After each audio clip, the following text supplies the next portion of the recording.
Assalamualaikum warahmatullahi wabarakatuh.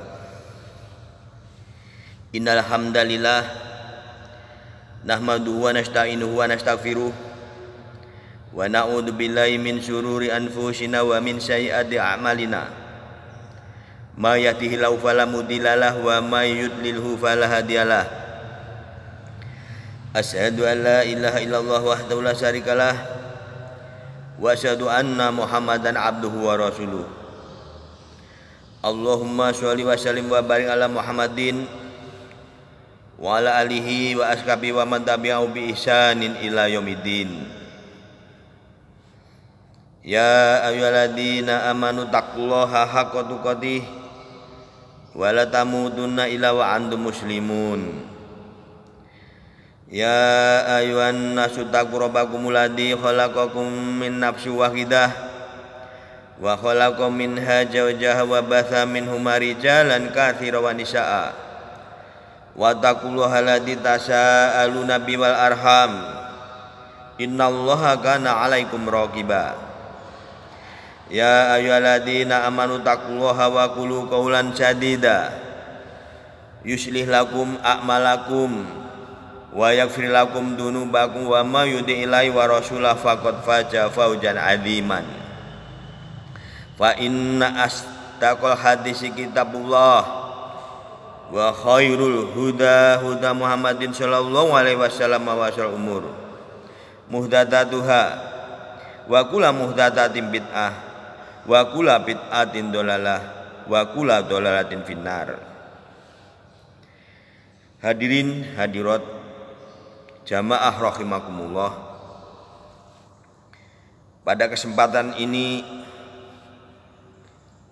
marilah untuk kesekian kali kita senantiasa mengevaluasi, sudahkah sampai saat ini ibadah puasa yang sudah kita lakukan ini telah memberikan pendidikan kepada diri kita.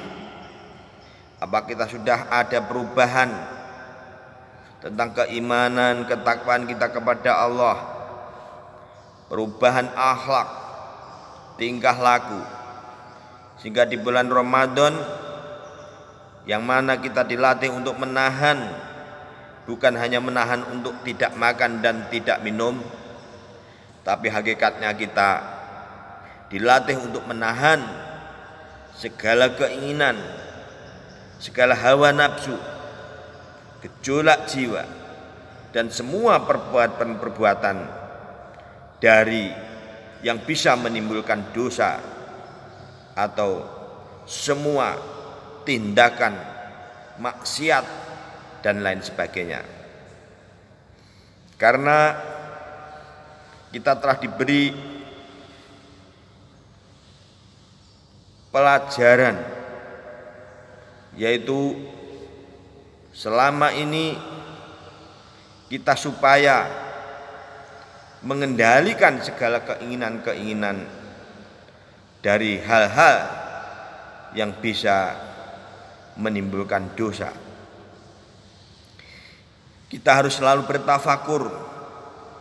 Kita selalu harus mengupgrade, meningkatkan pemahaman kita, meningkatkan amalan ibadah kita, sehingga kita nanti tergolong orang-orang yang diselamatkan Allah, terhindar untuk dimasukkan ke dalam neraka jahanam. Karena Allah berfirman, memberikan peringatan kepada orang-orang yang senantiasa males-malesan, tidak mau meningkatkan pemahaman agamanya, tidak mau meningkatkan ketakwaannya. Maka Allah berfirman bagi orang-orang yang demikian, A'udzubillahi minasyaitonirrajim. Walaqad darokna li jahannam katsiran minal jinni wal insi lahum qulubun la yafqahuna biha walahum a'yunu la yubsiruna biha walahum adanu la yasma'una biha ulaika ka an'ami balhum adol ulaika humul ghafilun. Dan sungguh telah aku ciptakan kebanyakan isi neraka jahanam adalah jin dan manusia. Mereka mempunyai hati tapi tidak dipergunakan untuk memahami ayat-ayat kami. Mereka mempunyai mata tapi tidak dipergunakan untuk melihat tanda-tanda kekuasaan kami. Dan mereka mempunyai telinga tapi tidak digunakan untuk mendengarkan ayat-ayat kami. Mereka itu bagaikan binatang ternak, bahkan lebih sesat lagi. Mereka itu adalah orang-orang yang lalai. Jadi ini ayat Allah ini harus kita renungkan agar kita selalu terhindar dari apa yang dimaksud ayat ini. Kita harus selalu membaca Al-Quran, mendengarkan tausiah, ikut-ikut pengajian, belajar tafsir, belajar hadis-hadis Rasulullah, supaya itu semua menjadi nasihat bagi diri kita sendiri, sehingga kita bisa mengupgrade pengetahuan kita, pemahaman agama kita, sehingga bisa memotivasi kita semakin rajin ibadah.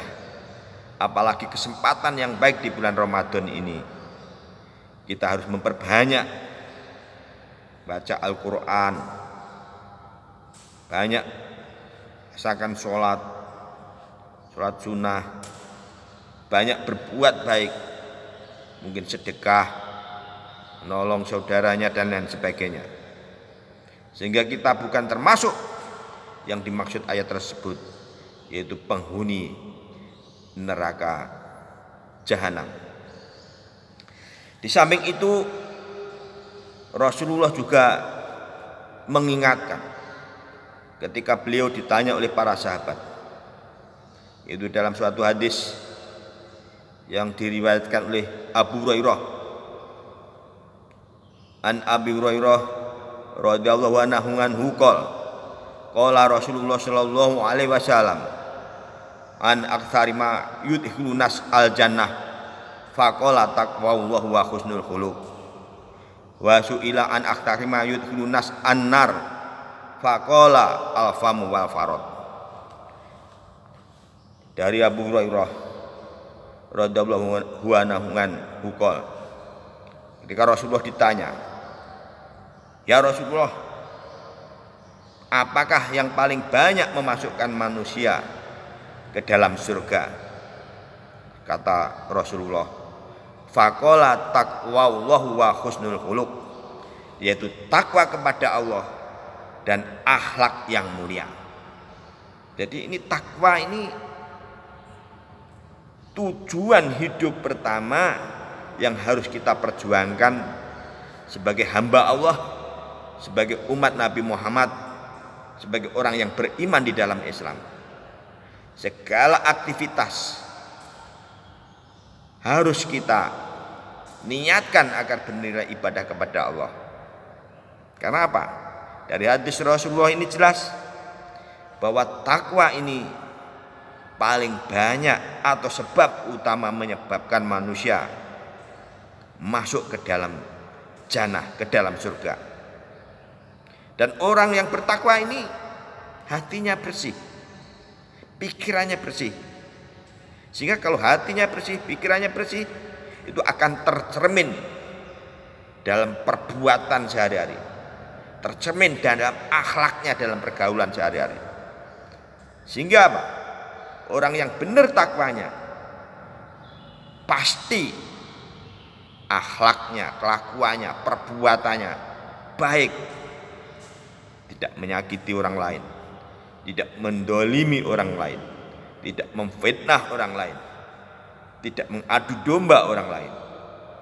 Apalagi di suasana yang seperti ini, mereka justru sebaliknya berbuat baik, menolong orang, peduli antar sesama, mudah bergaul dalam arti yang positif menurut rambu-rambu syariatnya Allah. Dan ketika pertanyaan dilanjutkan, ya Rasulullah, dan apakah yang paling banyak memasukkan manusia di dalam neraka? Maka kata Rasulullah, faqala al-famu wal faraj. Famu, mulut. Jadi mulut ini salah satu yang paling banyak memasukkan manusia ke dalam neraka jahanam. Oleh karena itu, kita punya mulut harus kita latih untuk bisa berkata-kata, bisa ngomong yang baik-baik, yang santun, yang menyejukkan, dan yang mendamaikan. Jangan sampai mulut ini kita gunakan untuk misuh-misuh, selandung dikit misuh, kesenggol dikit misuh,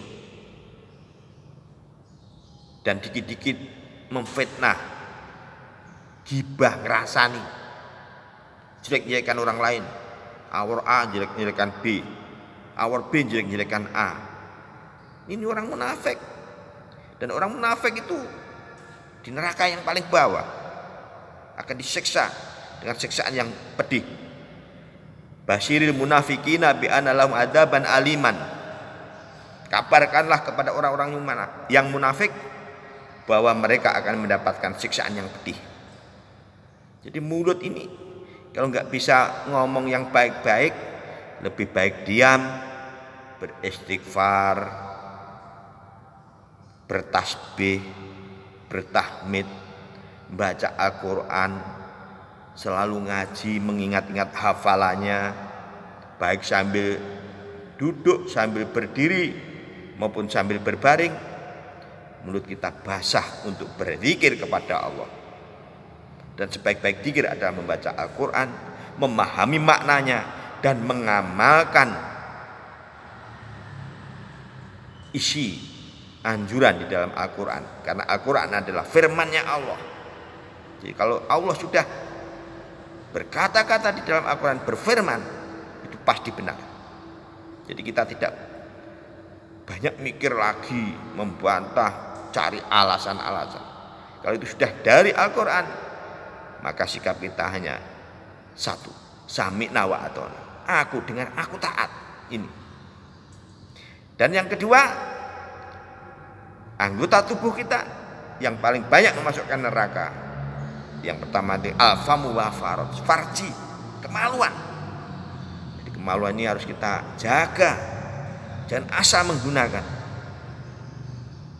Jadi kita manfaatkan hanya untuk istri-istri atau suami-suami yang sah. Jangan sembarangan, baru berpacaran kita sudah salah menggunakan. Ini banyak menyebabkan manusia masuk ke dalam neraka. Seperti tausiah yang kemarin sudah saya jelaskan, bagaimana Allah melarang orang yang mengaku beriman mendekati zina, apalagi sampai terjerumus berbuat zina. Taubatnya kemarin sudah saya jelaskan begitu berat, sehingga kita harus berhati-hati di dalam menjalani hidup yang singkat ini agar kita sukses. Orang yang sukses itu yang berhasil menata dirinya, semakin hari semakin islami, semakin hari semakin bertakwa, dan mati dalam keadaan husnul khotimah, dan di akhirat berhasil masuk ke dalam jannah, ke surganya Allah. Itu orang yang dikatakan sukses. Bukan orang yang banyak uang, yang jabatannya tinggi, tapi dia tidak bertakwa. Itu tertipu, bukan orang yang sukses. Mudah-mudahan tausiah yang singkat ini bisa memberikan pembelajaran yang berarti kepada kita sebagai renungan, sehingga kita semakin banyak pengetahuan agama kita semakin tahu kita harus bagaimana sebagai orang Islam ini agar kita menjadi orang yang sukses, orang yang diridhoi, orang yang mendapat pertolongan Allah di akhirat kelak, yaitu berhasil masuk ke dalam surganya Allah. Apabila ada kata-kata yang tidak berkenan, mohon maaf yang sebesar-besarnya. Wabillahi taufik wal hidayah. Wassalamualaikum warahmatullahi wabarakatuh.